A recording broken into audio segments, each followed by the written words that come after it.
So last year, I almost lost it all. I resigned from a company, then I got extremely sick and went down to 100 pounds. And that forced me to take a deep look at my life and rebuild it from scratch. So I'm telling you this because I'm going to share 5 life lessons I wish someone had told me earlier. The first life lesson is this: build your life around your health instead of doing the opposite. Because no matter what you do, your job, your hobbies, everything should gravitate around your personal limits and comfort zone. And if I had followed these a few years ago, I wouldn't have burned out, gotten anxiety, lived in extreme stress, depression, chronic gastritis, and almost wrecked my whole life and relationships in 2025. What I'm saying is, when you put your health and how you feel first, your job, relationships, and life become way more enjoyable and sustainable. Now, hustle culture is one of the worst enemies of this, but what I learned is that eventually you want one thing: longevity. Over the last 3 to 5 years, I realized multiple dreams by traveling the world, meeting amazing people, building businesses from scratch, turning ideas into tangible realities, and meeting my girlfriend. But none of that matters if you can't reap the long-term benefits of those memories in the present and the future. So longevity becomes everything: enjoying the fruits of your labor with the people you love while staying healthy and doing great things. The second one is your people are your foundation. And I'll be honest, I used to take that for granted. But if you believe you're successful and you'll never need anyone, you couldn't be farther from the truth. Because last year, I got torn apart from the inside out, mentally, physically, and spiritually. And God only knows where I'd be without the people that truly matter in my life.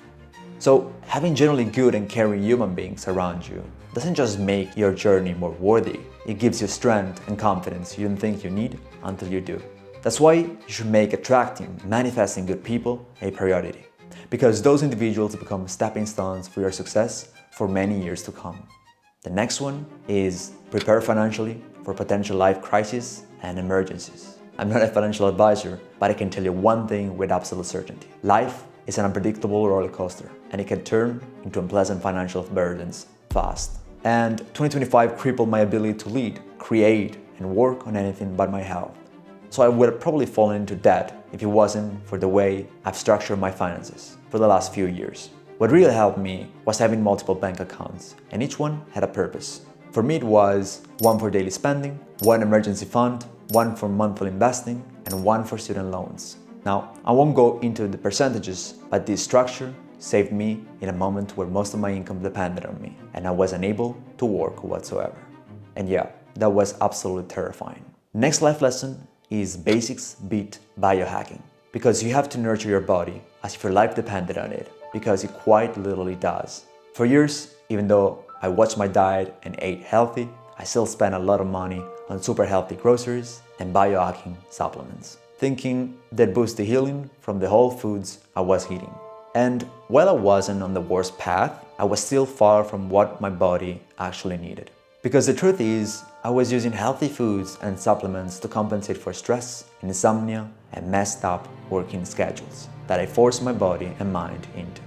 Even when I was doing the right things and hitting the gym consistently, something still felt off. I didn't fully get it until last year, and that's when it became obvious how simple our bodies are.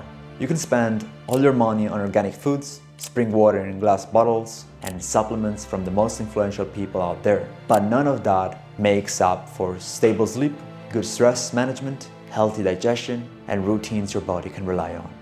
So it blows my mind how predictable we become when we stick to the basics and reverse engineer what we actually need. And the last life lesson is sleep is your full-time, all-paying job, because it can make or break your life in the blink of an eye. Sleep has always been my biggest weakness and one of my few regrets.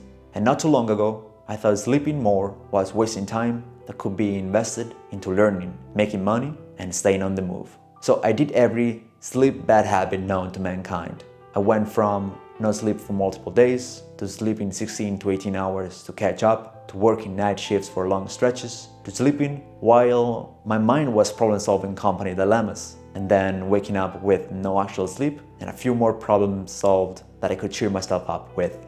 And last year showed me how dramatic life can get if sleep hygiene isn't looked after. Ever since I started working on my sleep, my whole life has quickly changed for the better. Sure, at first you won't see huge progress, but as the day-to-day improvements keep compounding exponentially, clear results turn into something inevitable. Putting a ton of effort into my sleep has made me much sharper, faster, emotionally stable, happier, and less stressed. As all things in our life, sleep is a big one in this equation, but not the only one. However, nailing down your sleep as soon as you can will guarantee you unmatched advantage against any competition. But more importantly, will help you grow into a healthier and more stable lifestyle across all domains of life. Lastly, I want to say that for some, digesting all of this might be a tough pill to swallow. But at some point, we all have to face our demons, take accountability, learn from our mistakes, so we get better, grow faster, and help others who might be on the same journey.